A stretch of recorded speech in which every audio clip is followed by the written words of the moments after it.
This is Suki, a very lucky human being who, in my opinion, did not deserve such luck.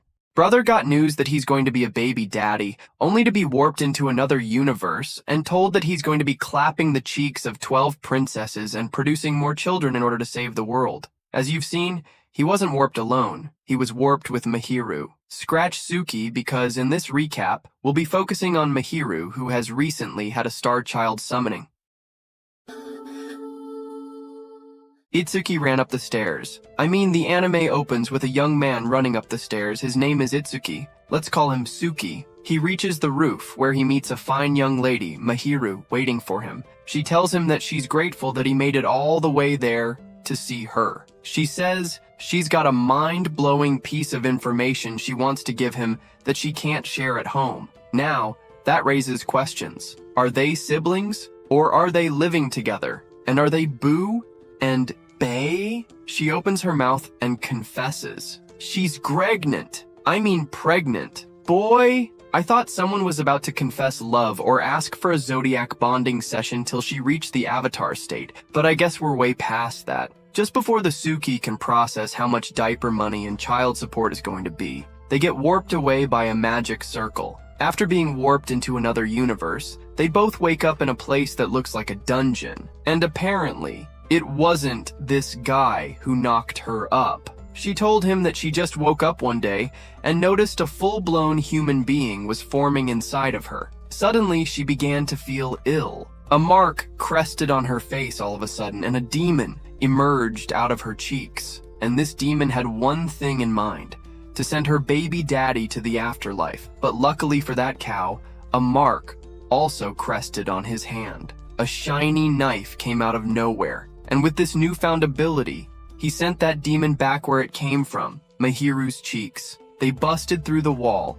and as they stepped outside, Suki told her about the mark on her face, and out of nowhere, a tiny red panda crawled onto her, and she threw it at a tree. It introduced itself as Mana, and told them they were in the land of magic. They arrive at the palace, and the king tells them that they're heroes, and gives them no choice but to save the world, or live there forever. Mahiru walks into the room and sees Suki tied up to the bed half naked. She's informed that she's not pregnant. She watched as they informed Suki about how he's supposed to run the activity of child conception with 12 maidens. Mahiru stood there all innocent until she was informed that she was one of the maidens and was yanked onto the bed as the first maiden, that her cheeks would be spread like butter on bread. Mahiru doesn't mind losing her V-card to this guy, but being watched was her problem. Mana, on the other hand, couldn't just wait to get things on the way. It flew to Mahiru and played around with her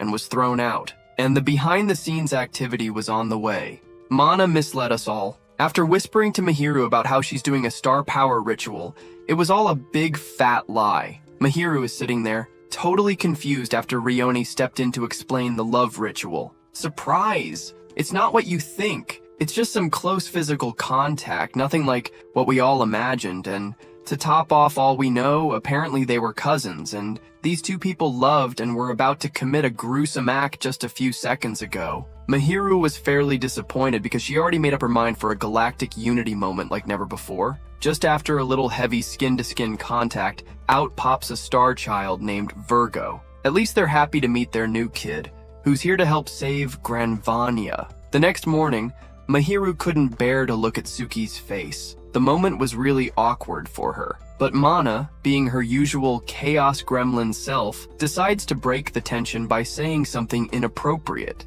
Itsuki, trying to ignore Mana, asks about Virgo. Mana casually drops the bomb. Virgo's already at an orphanage. He was sent there to train since star children are born to fight, not hang out. Itsuki can visit him later, but first they have more hero stuff to do. While walking, Mana yells action out of nowhere. What happens next? Boom! A girl crashes into Itsuki. She says she's late for something, but she's not even in a rush. Itsuki's confused, but Mahiru is even more confused seeing a lady pop out of nowhere and jump onto her man. They finally make it to Rion's place where Mahiru meets her competition. All 11 of them. Each one has a fancy introduction. Eri, Maiden of Aries. Tarua, Maiden of Taurus. Lilith, maiden of Gemini who's got a split personality.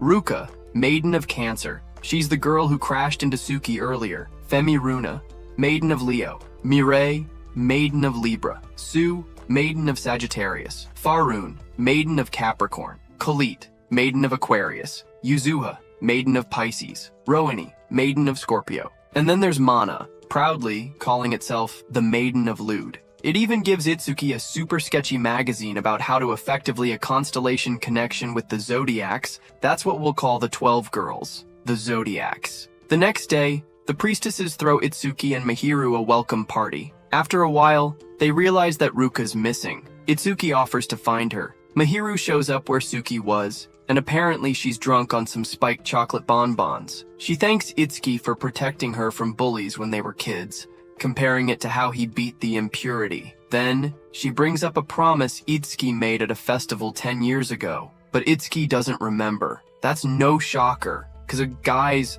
throw a lot of that in the air. Mahiru looks sad, but she tells the dumb boy to return to the others and bond with them. Mana, never missing a chance to be annoying, reminds Suki about the labyrinth. She drags him to visit Virgo at the orphanage. There they see Virgo training hard under Alfie, a super strict trainer. But when Alfie notices Itsuki, she turns all soft and sweet. Virgo runs up to Itsuki and hugs him, promising to get stronger. Itsuki feels proud, but Alfie and Mana aren't letting him off the hook. Itsuki visits her at the orphanage and gathers his courage. He tells Ruka he doesn't want Virgo to be lonely and asks her to help make another star child. Ruka was touched by his honesty, but she could not wait to be touched by him. And in 0.5 seconds, the love ritual began, and a new star child was created. The next day, Itsuki receives the 12 star wards, created by the priestesses. These wards are key to sealing the impurities deep in the Stardust Labyrinth. Itsuki,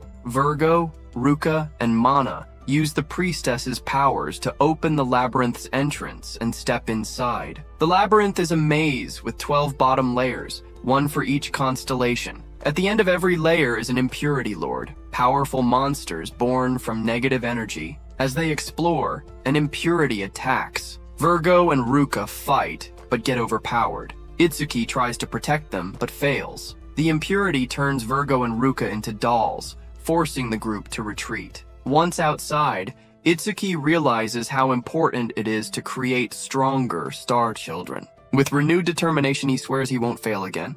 After leaving the labyrinth, Mahiru watched Virgo and Cancer turn into little kids again. Mana was so upset that she ran off to complain to Nar. Nar drops a bombshell. Itsuki has to do a double love ritual. Normally it's called the Sum of Threes, but the threes are just going to be rubbing skin. Mana went over the moon while explaining it. It tries its best to make it sound tempting, even for a brick wall like Itsuki. It's as if the universe looked at Itsuki and decided to mess with him. Mana dragged Mahiru and Suki to Granvania's hot springs, and Mahiru could tell right away that Mana was up to something. That raccoon always has some scheme, and she wasn't about to fall for it. Itsuki, the clueless lump that he is, seemed nervous and mistakenly muttered something about a double love ritual. Hearing about another love ritual spiked my joy to the roof, but hearing about a double love ritual not only soiled Mahiru's mood, but reminded her that this dumb cow has to perform the love ritual with 11 more people. Predictably, Itsuki panicked, like she'd suggested marriage or something, or an open-air love ritual. Suki panicked but fret not,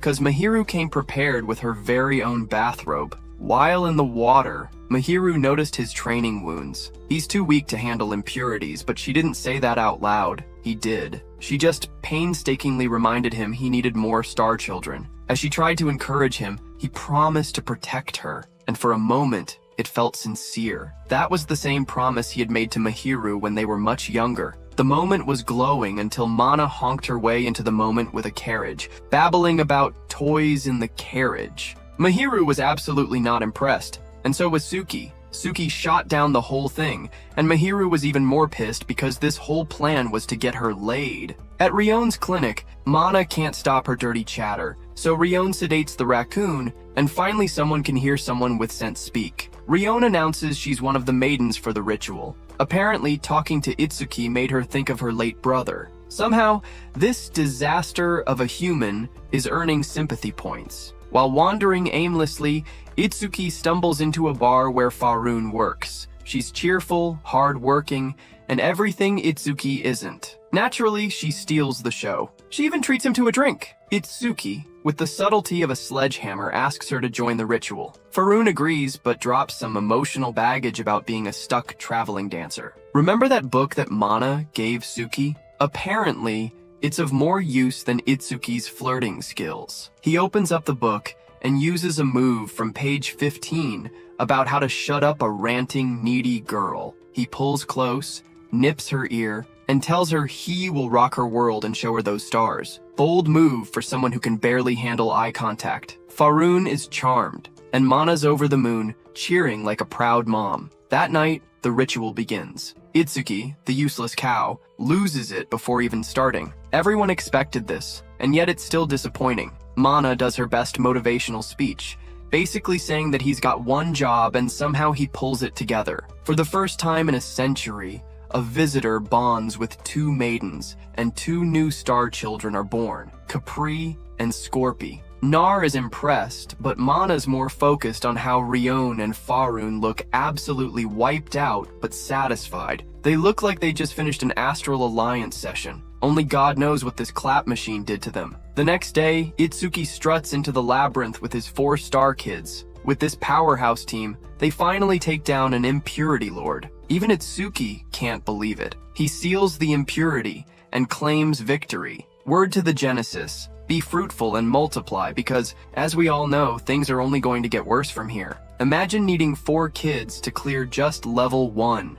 Mana filling Suki's head with wild imaginations of them making out. Suki snaps out of it when he realizes all the women in the story are covered with Mana's face. He began to run around, telling Mana that he's tired of her stories. That's when he spotted a church and ran inside, but he was only falling into Mana's plan. Suki just ran into the hands of Ari, a devoted church girl and the constellation of Aries. But before the man could pull a move on her, the children gathered around her and told her to ask for her help. Mahiru waited in line, but since it took forever for him to purchase the food, she left, and he saw Yuhuza. At first sight, she ran away, and he ran after her. But trust him, a snail runs faster than him. He lost her, and now he's sitting around eating lunch. Then popped Mana with another set of betting a babe advice. After being well equipped, Suki went to visit Yuzuha, and this time he went to her home. When he knocked on the door, she let him in,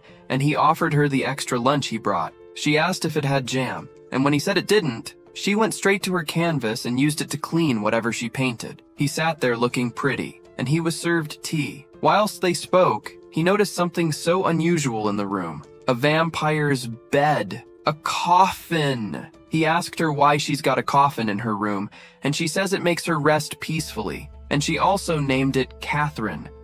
Suki managed to get her to go on a date with him the next day. To his, yours, and my greatest surprise. She pulled up with the coffin, and this time she added glitter to make it girly. Suki brought snacks for her around, and this time he brought a lot of them. While they were having a good time, she said she's unable to paint because she hasn't had a dream in a while. Suki tells her that she doesn't need to dream and tells her to look at the wonder around her, but when they looked up, they saw Mana dressed up as a bird. She picked up her coffin to leave, but then a lady and her child came around, and they spotted Mana dressed like a bird. They ran away from it, but Yuhuza thought they were laughing at her. She went back home in tears, and Suki went to church to pray. Suki met Ari in church, and they had a conversation. Apparently, Yuhuza is sick. She's got sleeping sickness. Most people affected by it mostly go to the afterlife in their sleep.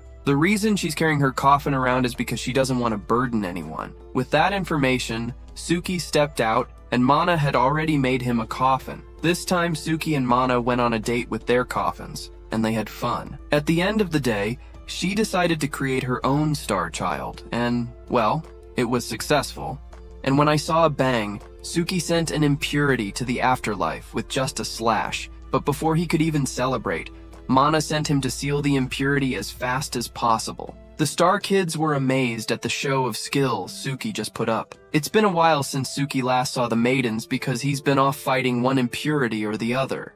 He sent them all on a summer vacation. While they were on a bus, Seiya drove next to them and started telling them how he's going to the beach too. He's the school idol. I mean, the guy can't walk past a mirror without taking a few billion selfies and a few trillion videos. On top of that, he's been pestering all the maidens. Brother has been trying to stellar synergy them one after the other, all year round. They tried to figure out how he knew that they were headed to the beach, but Mana wouldn't disclose that she posted a picture right before they left for the beach. When they arrived, everyone was happy and having a good time. Especially Mahiru, who was trying to just have fun and not worry about this young man going around and making more babies. Suki, on the other hand, was ogling at everyone, but then he caught sight of Lilith and went and sat by her. While talking, they noticed Seiya, and she told him that the guy is a complete narcissist sent from hell and no one can stop him. She also tells Suki that she's a fortune teller,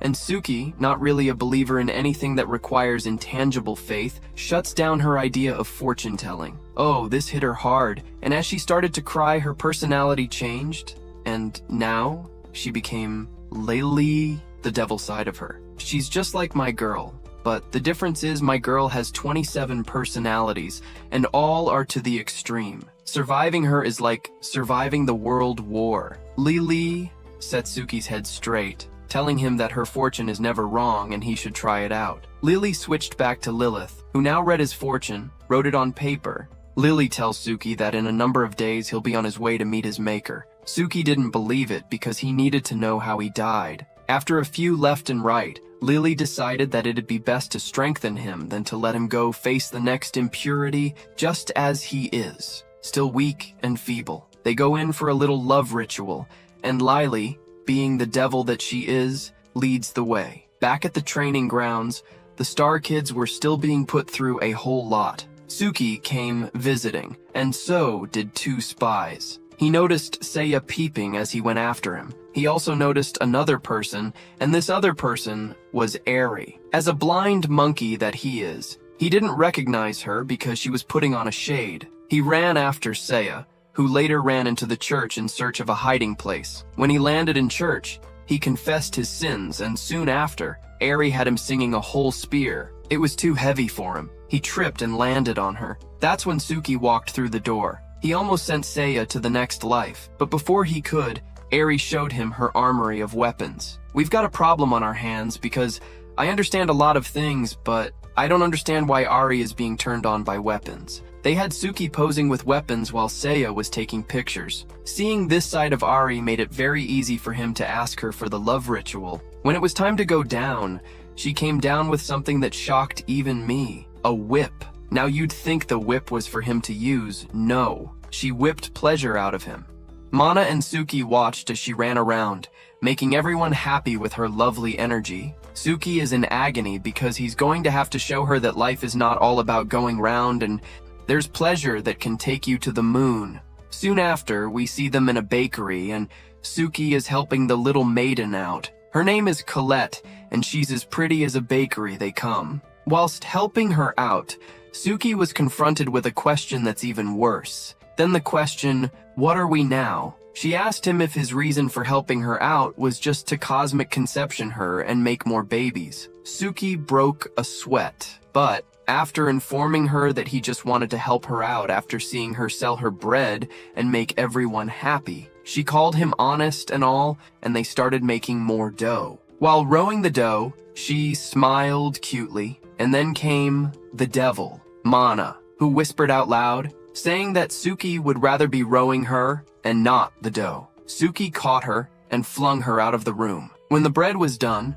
Colette fed Suki, and as they were innocently happy about how sweet the bread tasted, Suki came back in and whispered, saying that Suki would rather be filling on Colette rather than the bread. And once again, Mana was sent flying out of the room. When all was done and arranged, no customers came in to buy the bread. Suki wondered why there were no customers coming. Ari and Mahiru came in shortly after and purchased a few and were on their way. No customers came in for a while, and when Suki was about to talk about it again, Alfie came in with all the Star Kids to buy some bread. She said it would make good training to have them eat out and have fun once in a while. Suki didn't waste any time in declaring it to be an all-you-can-eat buffet. Soon after, two weird-looking guys came in, and with their demeanor one could tell that they're the reasons why the bakery isn't having any customers. Apparently, they work for the best-selling bread company, and they've got eyes on this bakery's land and they're after it. They were trying to talk down on Colette to make her sell the company.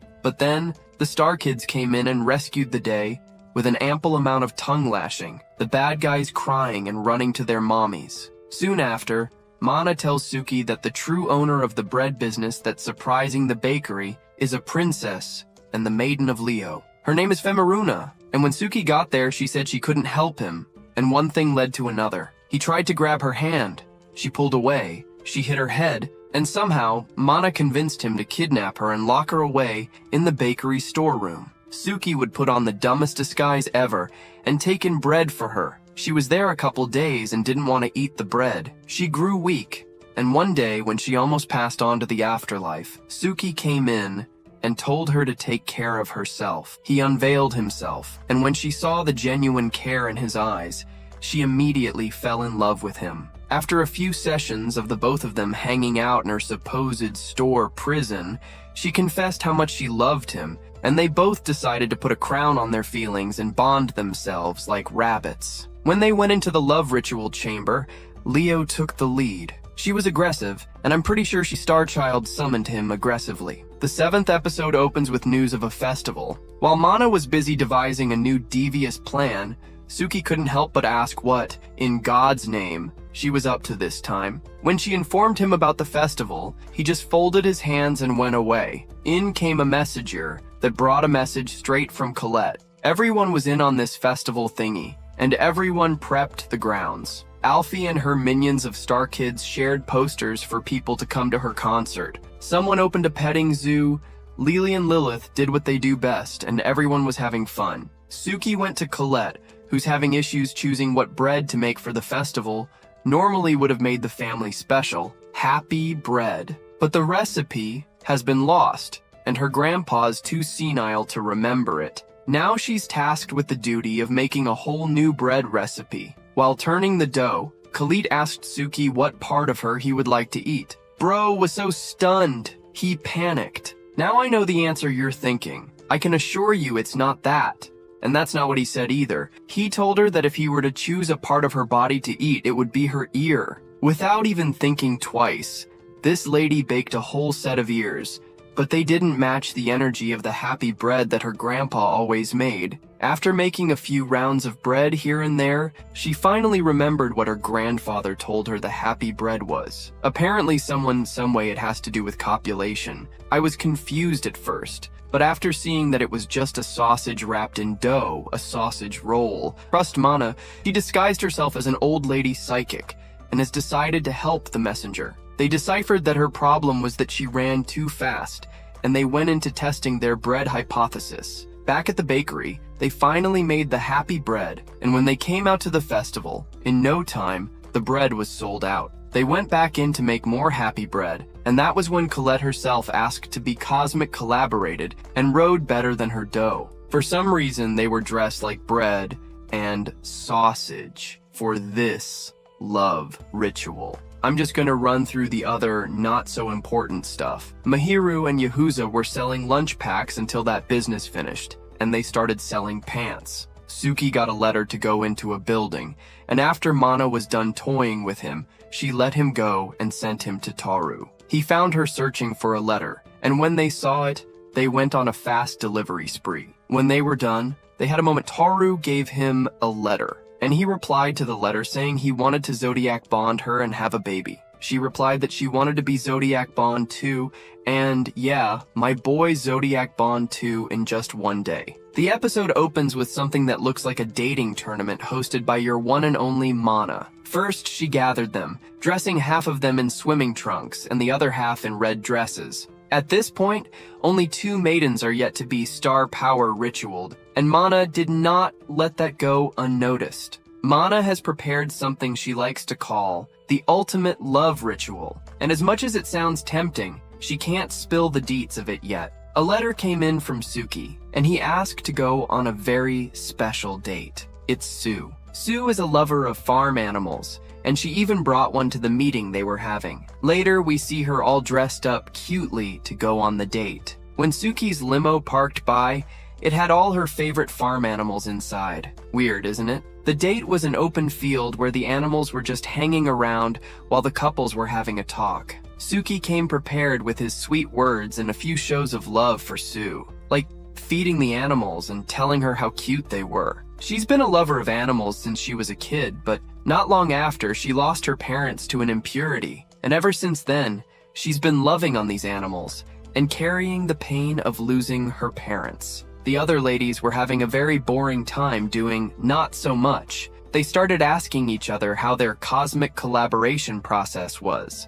Someone asked Mahiru, who most certainly was not going to give out the precious information about how she did the star power ritual. The date was done, and she thanked Suki for such a wonderful date, and to thank her in return, Suki cooked up a fine dish for her, and when she tasted it, it felt like heaven. The show is actually being aired. The Intimate Love Ritual is an actual show that Mana is airing, and she got feedback from Seiya, who said the show was not having any spicy moments. And now, Mana wants to crank things up. She set up a race up a staircase and then poured something gooey on the girls, making it 10 times more difficult for them to climb up the stairs. But one person came out victorious, Mireille. When she arrived at the top, Suki was waiting and they took a bath together. I can assure you that Mireille is smooth. A smooth talker to the core is even smoother than Mana herself. Whilst they were in the water, they did things I can't say. And when they were done bathing, they went to dine, and Suki presented his 1-in-a-million dish. He went on other dates, and at the end of it all, they were 2 maidens at the top, Mireille and Sue. The next thing we saw was him in the love ritual chamber, and Sue waking in dressed in cat cosplay. She said she didn't want to lose him, and he said she'd need to let him galactic unity her, so they could have a star child to ensure that he comes back alive. When they were about to start the galactic unity moment, Mana came in with some of 3's proposal. Sue opposed, but Mireille had something that would change their minds. She went in there with an aphrodisiac, and everyone in the chamber was infected with the flu of the urge to galactic unity. And without any further explanation, all I'll say is, Star Kids were born. The next day, they all gathered in the kids' palace, and they were informed that the presence of a 13th labyrinth has been discovered, and Suki will likely and most definitely have to seal that one too. The news was grave, but Mana saw it as an opportunity that a likely new maiden will be named, and galactic unity as soon as possible. With the news came something even new.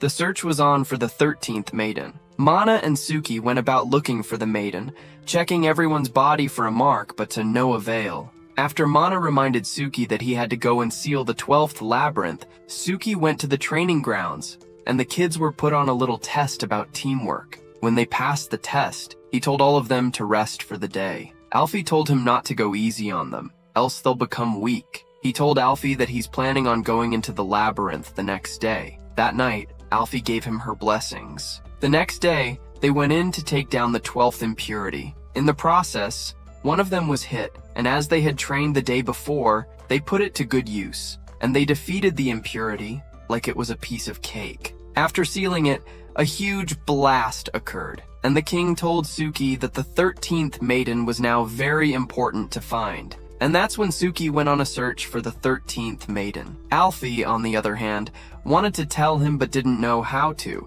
So she got a book and tried to use the instructions in the book. One was to tie a hair strand and attach it to his back. Mana saw it though, and thought the raccoon just threw it away. She tried a few more ways, but it wasn't really helping her business at all. Mana and Suki set out to find her, and were out informing people about a 13th maiden that has the symbol they were holding. Unfortunately for them, Seiya was holding a concert. I don't know what ladies see in him. They are surrounding him like flies. When they tried and tried, but the noise from Seiya's ends was disturbing, they decided to leave. But Alfie was in the crowd and was trying to five her way to them, but she was too late. Later that day, Mana went to visit her and scolded her for not acting like a maiden and speaking up. Instead, she was acting like an ashtray. Mana said that she'd inform Suki at once, but Alfie gave her something to show Suki. Mana went there and told Suki, and showed him the tape that Alfie told her to give him. Apparently, it's some Highway Love theme tape, and they got the information they needed on how to steal her heart. They went on a trendy date at an Italian restaurant, and at the end of the day, Suki asked Mana to return them to the foster home. Mana returned them and left, but not before saying that if Suki's plan to zodiac bond her goes south, then he should blame himself. Suki just wanted to know more about her, and he didn't want to be part of Mana's well-thought-out rom-com. They bonded after having a conversation, and from the onset, we know that Alfie was smitten by this monkey's charms from the onset of this anime. It wasn't hard for him to get her into position to be Zodiac Bond, but before that could happen, Alfie fell sick. Apparently, when she was trying to get Suki's attention, she swallowed paper, and that roughed her up badly. Anyways, the love ritual happened, and she wore the dress that Suki got for her on their date, and with that, the Zodiac Bond process was on the way. The 13th child was born, and she was very different from the others. She looked very human, and she was very cute. All the other kids surrounded her, and they were all trying to bond with her. Alfie fell sick, and things were not looking good for her. The truth of the matter is, there's a secret lingering, and the king has finally decided to inform everyone. Suki and Mana went out, and apparently it's Christmas. It's not called Christmas, but it sure looks like it. Mana saw a bookshop of all the lead books she could buy, and she decided to pick a few. Suki went forward and got some books for Alfie since she also likes to read. When Suki was done, he was summoned to the king. Mana saw him walking away with someone but couldn't catch up on time. When they arrived there, the king informed Suki that the only way to seal the last phantom was for him to lay down his life as a sacrifice. Mana was eavesdropping, and it also broke her into 1,000,000 pieces. Suki was dealing with the thought of having to lay down his life. That evening was no fun. He decided that the next day he would share gifts with everyone. He gave his kids and all 13 of his maidens. Bro sounds like an upcoming King Solomon. While gifting Alfie, she informs him that the reason her kid is that way is because she herself used to be a star child. After spending time with her, he went to see Mahiru. He reminded her of their promise and kept hinting at her a lot, but at the end, he told her he'd be with her no matter what happened. Suki went home, and in came Mana trying to cheer him up. He also got Mana a gift, and when he offered it, Suki told her how she's always helped him, and he thanked her well for it. He gave her a hug from behind and patted her,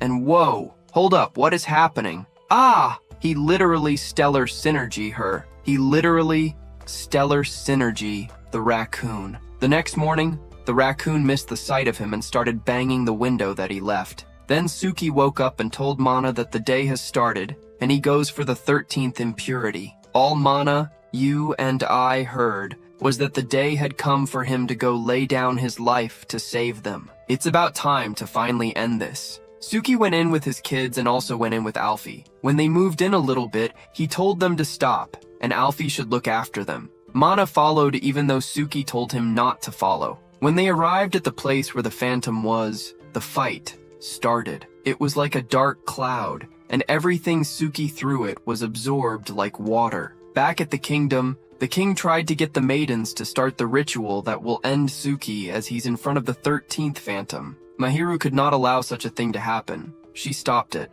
Mireille said she read in a book where they fight together. They all go out. The 13th phantom made its way out of the dungeon, and everyone there thought for a moment that Suki had been sent to the afterlife. The maidens used their power, and somehow they were able to turn the Star Kids into giant robots. Like the Power Rangers Megazord combination, they combined, and they fought back. After a while, Suki popped out of the dungeon and continued the fight. The phantom sent beams at Suki. He erased a few, but one almost hit him, but Alfie took the hit. With the death of Alfie came rage and unity. They all combined their powers, and the Megazords combined into one Super Zord that had Suki in it. Suki finally landed a strike on the 13th Phantom, and it showed its true form. The Phantom started asking Suki not to resist combining with it, but Suki was not in on Alfie Rap. He fought back. The 13th child became a spear, and with that spear, he sent the Phantom to the afterlife. After that,